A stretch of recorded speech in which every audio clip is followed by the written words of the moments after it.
ప్రతి ఒక్కరికి కూడా నెలకి 4,000 రూపాయలు పెన్షన్స్ ఇస్తామని మీరు హామీ ఇచ్చారు. అంటే దాదాపు సంవత్సరానికి 9,600 కోట్ల రూపాయలు బడ్జెట్ కేటాయింపులు జరగాలి. కానీ మీరు ప్రకటించినటువంటి ఈ 3 బడ్జెట్లలో 0 కేటాయింపులు. అంటే ఈ 3 బడ్జెట్లలో కలిపి దాదాపు 28,900 కోట్ల రూపాయలు కేటాయించవలసిన బడ్జెట్ మీరు ఇచ్చినటువంటి మాట తప్పారనే విషయాన్ని రాష్ట్ర ప్రజానీకం గమనించవలసిందిగా ప్రార్థిస్తున్నా. అలాగే డ్వాక్రా మహిళలకు 0 వడ్డీ కింద రుణాలు ఏడాదికి దాదాపు 5,000 కోట్ల రూపాయల అవసరం. ఎన్నికల సందర్భంలో మీరు ఇచ్చినటువంటి మాట రాష్ట్రంలో ఉన్నటువంటి డ్వాక్రా మహిళలందరికీ కూడా 0 వడ్డీ కింద రుణాలు ఇస్తామని స్పష్టమైనటువంటి హామీ మీ మేనిఫెస్టోలో మాట్లాడారు. కానీ ఈ 3 బడ్జెట్లో మీరు కేటాయించింది 0. మొత్తం 3 బడ్జెట్లలో కలిపి కేటాయించవలసినటువంటి బడ్జెట్ 15,000 కోట్లు కంప్లీట్ గా ఎగనమ పెట్టారు. అంతేకాకుండా సూపర్ 6 సూపర్ సక్సెస్ అని 20 నెలల్లో విజయాలంటూ బడ్జెట్లో మీరు ప్రధానంగా ప్రసంగం చేశారు. ఏమిటి మీరు ఇచ్చినటువంటి సూపర్ 6? దానిలో మీరు చేసినటువంటి విజయాలేంటో కొన్ని ఉదాహరణ మీకు మాట్లాడతా. తల్లికి వందనం. రాష్ట్రంలో ఉన్నటువంటి 87,41,885 మంది బడికి వెళ్లే పిల్లలకి ఏడాదికి 15,000 చొప్పున దాదాపు సంవత్సరానికి 13,112 కోట్లు కేటాయించాలి. కేవలం ఈ బడ్జెట్లో మాత్రమే మీరు కేటాయించింది 8,457 కోట్లు మాత్రమే. మీరు కేటాయించిన కోట 4,656 కోట్లు. అంటే దాదాపు ఈ 3 బడ్జెట్లు కలిపి మీరు కేటాయించవలసింది మొత్తం కూడా 24,504 కోట్లు. దాదాపు పూర్తిగా 4,655 కోట్లు మినహాయించి 8,450 కోట్లు మినహాయించి పూర్తిగా బడ్జెట్ కేటాయింపులు 0. అలాగే ఉచిత బస్సు. కూటమి అధికారంలోకి వచ్చినటువంటి వెంటనే రాష్ట్రంలో ఉన్నటువంటి మహిళలందరికీ రాష్ట్ర వ్యాప్తంగా ఉచిత బస్సు ప్రయాణం ఇస్తామన్నారు. దీనికి ఏడాదికి అవసరం దాదాపు 3,500 కోట్ల రూపాయల సంవత్సరానికి కావాలి. మొదటి 2 బడ్జెట్లో పూర్తిగా ఎగనాం పెట్టేశారు. ఈ ఏడాది బడ్జెట్లో 1,420 కోట్లు మాత్రమే కేటాయించారు. అంటే 3 సంవత్సరాలలో మీరు ఎగనామా పెట్టింది దాదాపు 8,040 కోట్ల రూపాయలు కేటాయింపులు ఎగనామా పెట్టారు. అలాగే అన్నదాత సుఖీభావ్ కింద రాష్ట్రంలో 54 లక్షల మంది వ్యవసాయం మీద ఆధారపడి జీవితాన్ని కొనసాగించే రైతాంగం ఉన్నారు.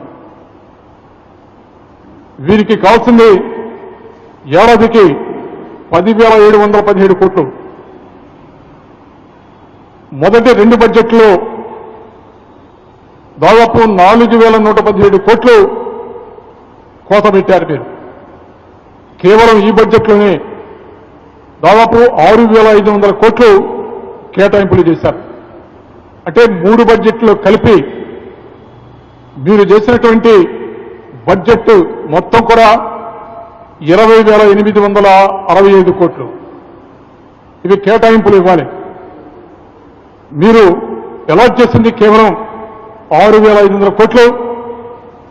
ఇందులో మీరు ఎంత ఖర్చు పెడతారో చూద్దాం. ఈ విధంగా అన్నదాత సుఖీభావ్ కింద రాష్ట్ర రైతాంగానికి మీరు ఇచ్చినటువంటి హామీలో దాదాపు పూర్తిగా రైతాంగానికి ఇచ్చినటువంటి హామీని కూడా నెరవేర్చలేనటువంటి పరిస్థితి మీ ప్రభుత్వానికి దీపం పథకం కింద రాష్ట్రంలో ఉన్నటువంటి అన్ని కుటుంబాలకి మహిళలకి సంవత్సరానికి 3 సిలిండర్లు ఇస్తామని స్పష్టమైనటువంటి హామీ ఇచ్చారు.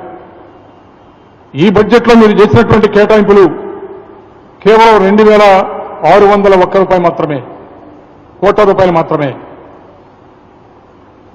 కోత 1,482 కోట్లు. అంటే ఈ 3 బడ్జెట్లు కలిపి సుమారుగా 6,183 కోట్ల రూపాయలు కోత విధించారు. ఏదైతే దీపం పథకం కింద సంవత్సరానికి 3 సిలిండర్లు ఇస్తామన్నారో దానికి కూడా సంపూర్ణమైనటువంటి న్యాయం చేయలేక అరకొర బడ్జెట్ కేటాయింపులతోటి రాష్ట్ర ప్రజానీకాన్ని మరోసారి మభ్యపెట్టే ప్రయత్నం చేశారు మీరు. ఈ విధంగా మీరు చేసినటువంటి బడ్జెట్ ప్రతిపాదనలలో ప్రతిదీ కూడా అవాస్తవాలే ఉన్నాయి.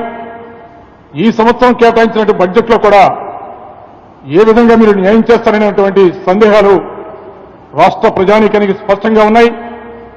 అలాగే గడిచిన సంవత్సరం బడ్జెట్ కానివ్వండి, 2005-2006లో మీరు చేసినటువంటి ఓటాన్ అకౌంట్ బడ్జెట్లో కానీ ఆ ప్రతిపాదనలో మీరు ఎంత ఖర్చు పెట్టారు, ఏ విధంగా ఖర్చు పెట్టారు, మీరు దేనికి కేటాయింపులు చేశారు, ఆ కేటాయింపులు చేసిన దానికి అరకొరగా బడ్జెట్ కేటాయింపులు మీరు కేటాయించి దాన్ని కూడా సంపూర్ణంగా ఖర్చు పెట్టినటువంటి పరిస్థితిని మీరు బడ్జెట్లో చూపించలేనటువంటి పరిస్థితి మీకు వచ్చింది. ఇక్కడ ప్రధానంగా మరో ముఖ్య విషయాన్ని ఈ సందర్భంగా రాష్ట్ర ప్రజానీకానికి తెలియజేయాలనుకుంటున్నాను.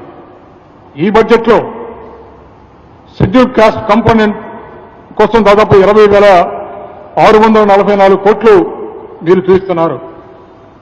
గత బడ్జెట్లో కూడా షెడ్యూల్ కాస్ట్ సంక్షేమానికి స్పెషల్ కాంపోనెంట్ ఫండ్ కింద మీరు ఎంత కేటాయించారు, కేటాయించిన దానిలో ఎంత ఖర్చు పెట్టారు, స్పష్టమైనటువంటి లెక్కలు చూపించవలసినటువంటి బాధ్యత మీ మీద ఉంది. కానీ ఈ బడ్జెట్లో వాల్యూమ్ 6ని మీరు పూర్తిగా తొలగించి ఆ వ్యయం ఖర్చును కూడా రాష్ట్ర ప్రజానీకానికి తెలియచేయకుండా ఎందుకు మీరు గోప్యంగా ఉంచారనే సందర్భాన్ని కూడా రాష్ట్ర ప్రభుత్వానికి తెలియజేయాలి. అలాగే ఎస్టీ కాంపోనెంట్ కింద 9,190 కోట్లు మీరు కేటాయించారు. బీసీ కాంపోనెంట్ కింద 51,021 కోట్లు కేటాయించారు. మైనారిటీ వర్గాలకి 6,090 కోట్లు కేటాయించామని చూపిస్తున్నారు. మహిళలు, వికలాంగులు, సీనియర్ సిటిజన్ కి దాదాపు 4,582 కోట్లు కేటాయించామని చూస్తున్నారు. మేము ప్రధానంగా ఒకటే డిమాండ్ చేస్తున్నాం. గడిచిన 2 బడ్జెట్లో ఈ సంక్షేమ కార్యక్రమాలకి ఎస్సీలకు కానీ, ఎస్టీలకు కానీ, బీసీలకు కానీ, మహిళలకు కానీ, మైనార్టీలకు కానీ కేటాయించినటువంటి బడ్జెట్లో మీరు ఎంత ఖర్చు పెట్టారు, ఏ విధంగా ఖర్చు పెట్టారు, ఏ రంగాలకి ఖర్చు పెట్టారు, ఆ వివరాలని ఈ సంవత్సరం మీరు ప్రతిపాదించినటువంటి బడ్జెట్లో వాల్యూమ్ని 1ని ఎందుకు తొలగించారో స్పష్టంగా రాష్ట్ర ప్రజానీకానికి తెలియజేయవలసినటువంటి బాధ్యత ఈ ముఖ్యమంత్రి గారి మీద ఉంది.